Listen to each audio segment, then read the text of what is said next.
Client disclaimer. We would like to remind our clients that although your maid is thoroughly screened and have the mandatory clearances for employment, your maids may still be tempted to do us wrong. Housemaids cannot be held liable for your maid's offenses during employment.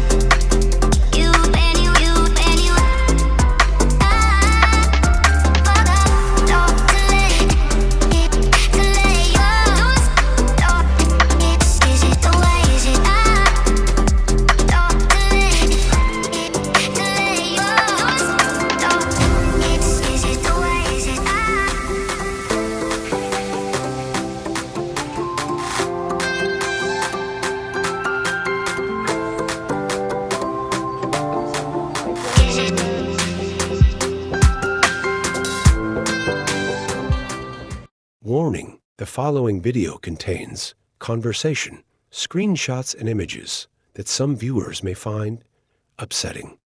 Viewers' discretion is advised.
Para po yun sa mga client po natin na minsan walang CCTV or may CCTV, be aware din po tayo. Kailangan po lang natin po gabayan pa rin po yung ating anak kahit po wala tayo sa loob ng bahay.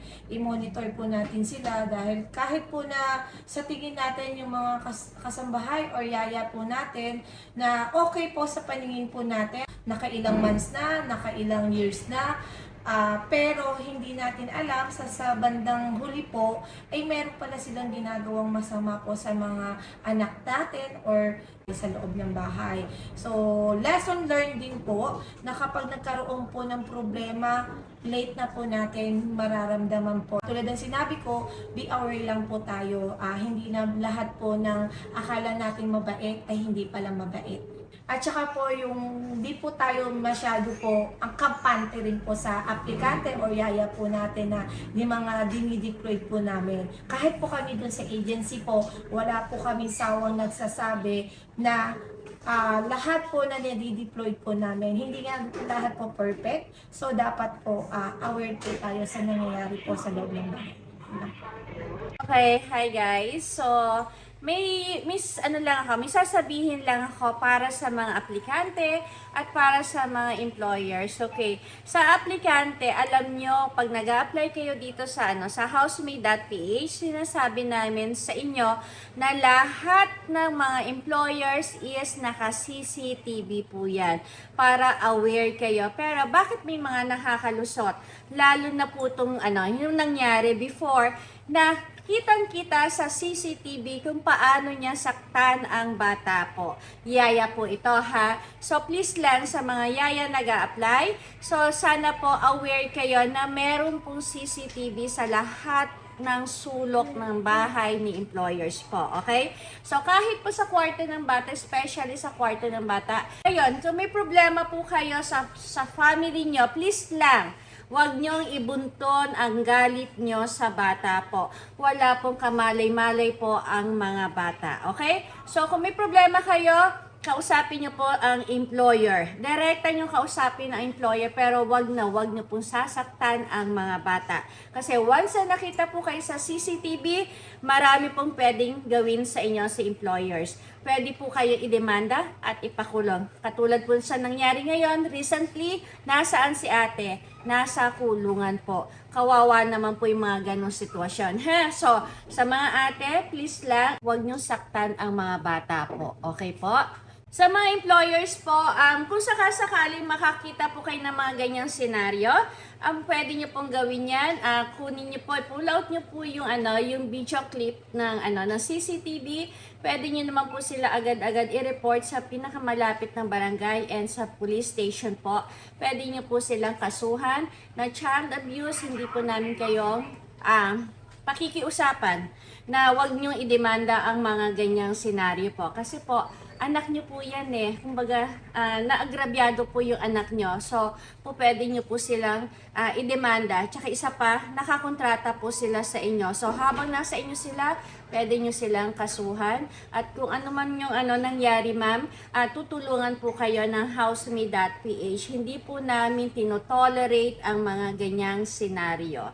Okay? Para naman sa employers, saka sa mga aplikante dyan po, tandaan nyo, nakakontrata po kayo sa agency, employee, nakakontrata po kayo sa 2 tao, sa agency and sa mga employers po. Para naman sa mga employers, nakakontrata po sa inyo ang aplikante nyo, okay? So kung sakali magkakaroon ng problema, pwede nyo pong ilaban ang kontrata natin. Kasi po ang kontrata natin, hindi lang po yung simpleng papel na may mga sulat. Naka-under DOLE po tayo. DOLE approve po lahat ng nakalagay sa kontrata. Kaya please lang ang mga aplikante, huwag niyong baliwalain po ang kontrata natin. So pwede po kayong habulin ng mga employers nyo kung meron kayong nilabag sa kontrata po. So please lang, bigyan nyo ng respeto ang kontrata po ng housemate.ph. Yun lang po. Salamat!